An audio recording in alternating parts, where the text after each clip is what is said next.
দেখো শিক্ষার্থী বন্ধুরা, তৎসম শব্দে ট বর্গের পূর্বে মূর্ধন্য ন হয়, আর অতৎসম শব্দে ট বর্গের পূর্বে দন্ত ন হবে। যেমন তৎসম শব্দের উদাহরণ বন্টন, ঘণ্টা, দণ্ড, উপকণ্ঠ। এই শব্দগুলো তৎসম শব্দ, তাই ট বর্গের পূর্বে মূর্ধন্য ন হবে। ট বর্গের বর্ণগুলো কি কি?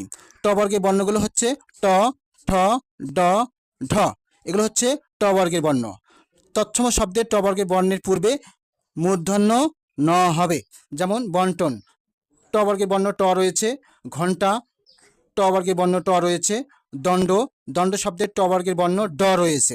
এই ড ট বর্গের বর্ণ, তাই এখানে মূর্ধন্য ন হয়েছে।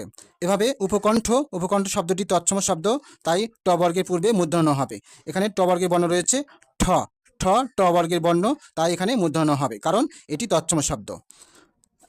কিন্তু অতৎসম শব্দের ট বর্গের পূর্বে দন্ত ন হবে। যেমন ইন্টার, ইন্টার, লন্ডন, প্যান্ট। এই শব্দগুলো কিন্তু অতৎসম শব্দ।